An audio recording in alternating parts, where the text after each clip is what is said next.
Hi everybody, welcome back. We are going to continue with private land use controls, and this is not necessarily in Maryland. It may be in Maryland, but not necessarily. Could be anywhere in the United States.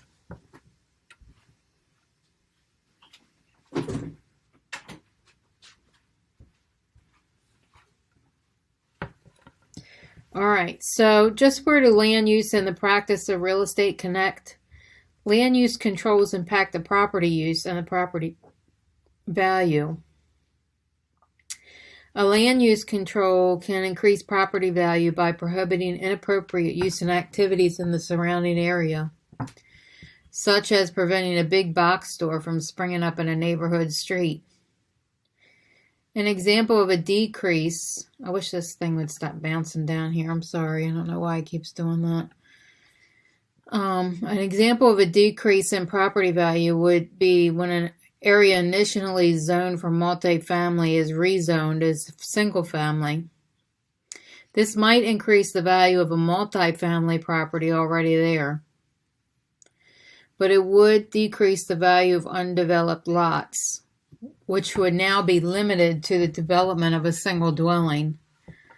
Land use controls sometimes present opportunities. For instance, a client of yours might find a vacant lot in a residential neighborhood that's close to a commercial district. If your client purchased this lot and was able to use special use permit or zoning to change to a multifamily or commercial use, this would significantly increase the potential value of that property. More generally, land use controls help maintain community aesthetics and livability, which would improve your property value within the community. Land use controls do this because they touch on more than simple zoning. Density, street and traffic patterns, water accessibility, safety, fire, and air quality are considerations a part of a land use planning. Sometimes land use controls appear restrictive in the present because they take into account the need to plan for the future, the health of the residents, safety concerns, environmental considerations. All right, so the objectives in this lesson are to identify private land use controls and the processes used to enforce them.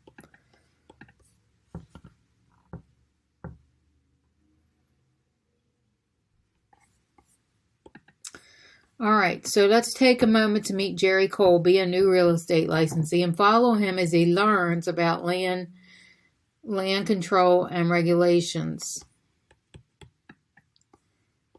Okay, let's look at our lesson resource. Again, if you want to take a screenshot, you can. You can also send me on my contact page on my website and ask me for this resource. However, be specific and make sure you put private land use controls when asking, because if not, I'm not going to know which one you're talking about. All right, private land use controls and HOA restrictions. Oh my God, the dreaded HOAs. Buyers and homeowners should understand the types of restriction that are placed on their property. Deed restrictions, HOA regulations, CC&R, which I have no idea what that is. Let's see what it says. CC&R stands for conditions, covenants, restrictions. Okay. These are restrictions that are noted by the developer or the builder on an initial condominium or HOA declaration. The restrictions are enforceable against all residents and owners in the condo or the HOA. Sorry about that if you can hear that. I got somebody screaming outside my window. This is one of the joys of owning a property. You have people screaming outside your door.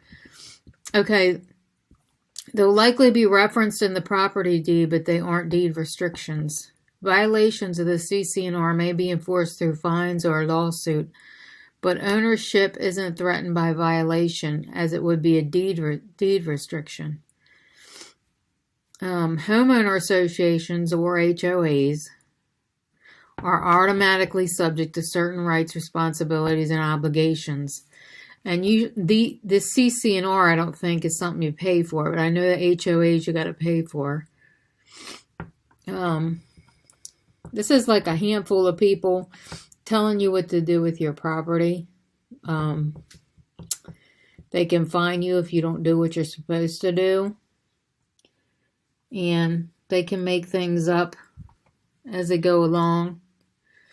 If they decide that you need your tree pruned, you have to pay to get the tree pruned if it's your tree. Now, if it's their tree, they got to prune it. But, you know, this is the downside of HOAs. I'm in this situation right now as we speak on whether to get a home that's really nice with an HOA.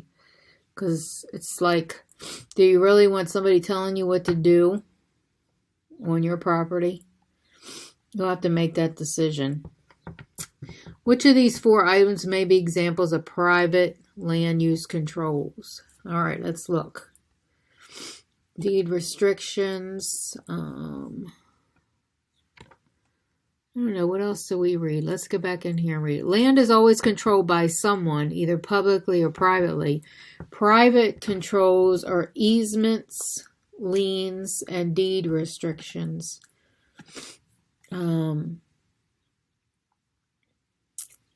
It says 4 of them up here. Subdivision regulations imposed by government entities would be public controls, but subdivision regulations could be private controls. So that doesn't answer this question at all. Eminent domain, I think it's this, subdivision regulations. Let's check our answers. Yeah, we got them all right. Okay. With the help of that resource. This may be a question on your test, so it's good to know.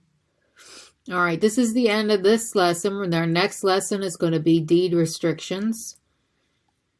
And I think that's the only thing in this lesson is these 2 in this unit, private land use controls. Just ignore that Maryland thing there. This is all states, by the way.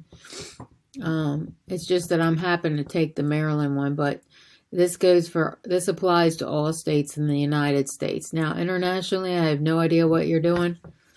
So we got one more lesson here, and then we're going to take our unit exam if you're following along.